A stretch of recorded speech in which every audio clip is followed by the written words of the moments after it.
중앙에 두고 두 가지 이야기가 5절로 귀결되는 말씀입니다. 두 이야기의 각 중심에는 율법과 안식이 있습니다. 그리고 안식일과 율법을 통하여서 진정으로 말하고자 하는 것이 무엇인지 보게 하는 것이 오늘의 말씀의 목적입니다. 5절의 앞에 부분의 이야기를 잠시 보면 제자들이 예수님과 함께 밀밭 사이를 지나갈 때 시장했습니다. 배가 고팠습니다. 그래서 그곳에서 지나갈 때 밀밭에서 이삭을 잘라서 손으로 비비어서 먹습니다. 당시 이것은 당시의 배경으로 보면 아무 문제가 되지 않는 일입니다. 이게 율법적으로 그때 당시에 이야기 되었을 때는 다른 사람의 밭에 들어가서 그것을 먹어도 아무 문제가 되지 않았습니다. 대신 더 먹기 위해서 챙겨서 나오면 그게 문제가 되는 것이죠. 그렇기 때문에 지금 제자들이 예수님과 함께 있을 때 했던 행동은 아무 문제가 되지 않습니다. 율법에 아무 문제가 되지 않는다는 것입니다. 하지만 바리새인들은 제자들이 했던 행동에 문제를 제기합니다. 2절에 보니까 어찌하여 안식일에 하지 못할 일을 하느냐라고 말하죠. 이들은 먹는 행동에 문제를 제기한 것이 아니라 안식일에 대한 문제를 제기합니다. 율법, 그러니까 십계명에서 말하는 안식일을 거룩하게 지키라라고 말했던 이 말에 대해서 너희들이 어긴 것이다 라고 문제를 제기한 것이죠. 이것은 바리새인들의 생각일 뿐이었습니다. 그들이 세운 기준에 사람의 행동을 끼워 맞춘 것이죠. 예수님께서 예를 들어서 말씀하셨던 다윗의 이야기를 보면 바리새인들이 무슨 잘못을 했는지 알 수가 있습니다. 예수님은 유대인들이 가장 존경하는 왕이었던 다윗의 이야기를, 다윗의 행동을 예로 들어가지고 바리새인들에게 가르침을 주고 계신 겁니다. 다윗이 사울을 피해서 도망할 때 제사장 아히멜렉을 만납니다.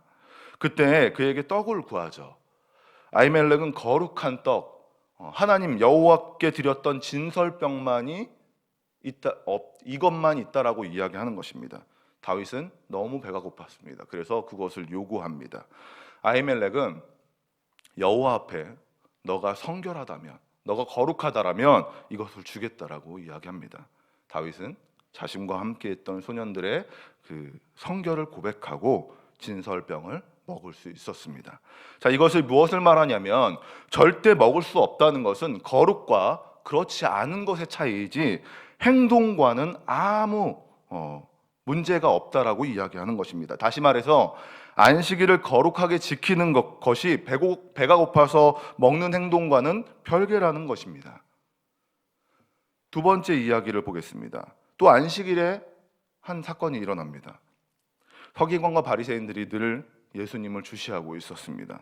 어떻게 하면 저 가시와 같은 예수를 고발해서 그를 어렵게 하고 그를 이렇게 하지 못하게 할까 늘 고민하면서 따라다녔습니다.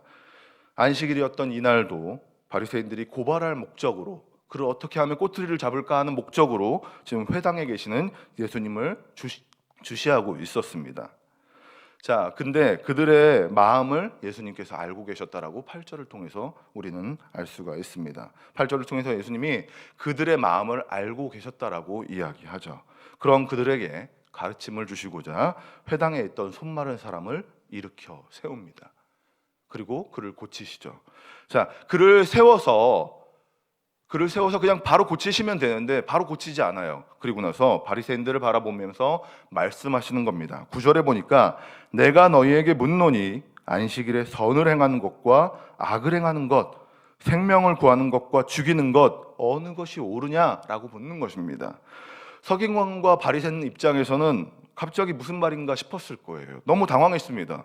본인들은 한마디도 하지 않고 그냥 보고만 있었는데 갑자기 자신들을 바라보면서 질문하니까 얼마나 당황합니까?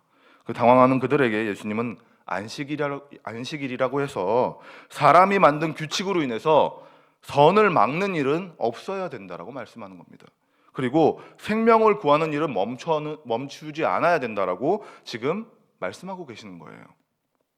여기서 우리는 율법의 목적을 좀 알아야 합니다. 율법은 영적인 거울과 같은 목적이 있습니다. 영적인 거울과 같은 목적이 있어요. 사람이 겉모습을 객관적으로 보기 위해서 무엇을 바라봅니까? 바로 거울을 바라보죠.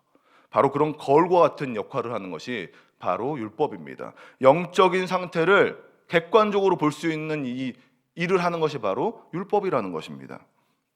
우리가 잘 아는 대로 율법은 두 가지로 나눠서 볼 수가 있습니다. 첫 번째는 하나님을 사랑하는 일, 두 번째는 내 자신과 같이 이웃을 사랑하는 일. 이게 바로 율법에 나와 있는 두 가지 본질입니다. 그렇게 우리는 율법을 통해서 하나님을 열심히 힘을 다해서 사랑하고 있는지, 그리고 하나님을 사랑하는 것처럼 이웃을 사랑하고 있는지를 확인하는 일이 우리 삶 가운데 있어야 한다는 것입니다.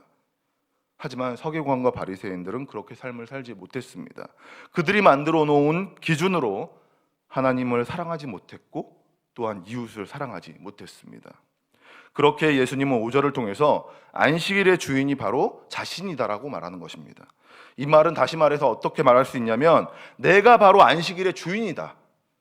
내가 너희들이 만든 기준이 아니라 나를 먼저 사랑하고 또한 나를 사랑하는 것처럼 네 이웃을 사랑해라 라고 말씀하시는 것이죠.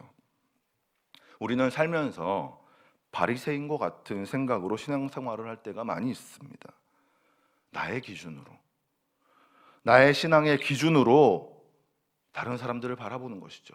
그래서 내가 세워놓은 이 기준이 합당하지 않으면, 나의 기준에 합당하지 않으면 그를 정죄하는 것입니다. 또한 내가 세운 기준으로 또한 행위들을 만들고 또한 행위에 집착하는 것이죠. 이럴 때 우리는 예수께서 바리새인들에게 했던 말들을 기억하셨으면 좋겠습니다. 인자는 안식일의 주인이니라.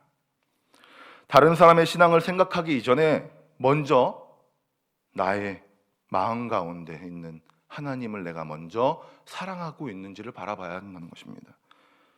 내가 얼마나 하나님을 사랑하고 있는지 돌아보셨으면 좋겠습니다. 그런 신앙 안에서 살아갈 때 우리의 신앙이 성장하게 되고, 이전에 봤던 주변의 성도들이 달리 보이고, 내가 했던 행동들이 달리 보이고, 우리 주변에 있는 상황들이 달리 보이게 되는 것입니다. 또한 그런 모습으로 살아갈 때 우리의 이웃들을 내가 더 사랑하게 되는 것입니다. 예수님은 안식일을 통해서 율법의 본질을 설명해 주셨습니다. 하나님을 사랑하고 이웃을 우리의 몸과 같이 사랑하라는 하나님의 말씀, 이 진정한 기준 안에서 온전한 삶을 살아가시는 성도님들이 되시길 소망합니다. 무너진 일상에서 하나님을 먼저 사랑하고 그 하나님을 사랑함으로 새 힘을 얻고, 또한 그 힘을 통해서 우리의 이웃에게 사랑을 전하시는 모두가 되시길 주님의 이름으로 소망합니다. 주님께서 우리에게 그런 삶을 요구하고 계십니다. 우리에게 정말 너무나도 어렵고 힘든 상황들에 초점을 두고서 사랑하는 것이 아니라, 그럴 때일수록 하나님을 더 사랑하고 하나님을 사랑함으로 우리의 주변에 있는 많은 사람들에게 사랑을 전하라고 우리에게 오늘 말씀을 주셨습니다. 잊지 마시고 오늘 이 말씀을 따라서, 또 오늘 주님의 그 주시는 은혜를 따라서 오늘 하루도 승리하시는 모든 성도님들이 되시길 주님의 이름으로 축원합니다. 기도하도록 하겠습니다. 사랑의 하나님, 감사합니다. 오늘 말씀을 통하여서 우리에게 율법의 본질을 보게 하시고, 또한 그 본질을 통해서 우리가 하나님을 먼저 사랑하고 또한 하나님을 사랑하는 것처럼 또한 우리의 이웃을 사랑할 줄 아는 우리의 삶이 되어질 수 있도록 인도하여 주시옵소서. 우리가 우리의 삶에 만들어 놓은 기준과 행위들에 우리가 집착하는 것이 아니라, 우리가 먼저는 하나님을 사랑하고 또한 하나님과 함께 또 우리의 이웃들에게 사랑을 전하는 우리의 삶이 될 수 있도록 인도하여 주시옵소서. 우리의 삶을 주님께서 붙들어 주시고 우리의 삶을 주님께서 책임져 주시고 우리와 늘 동행하여 주시옵소서. 주님께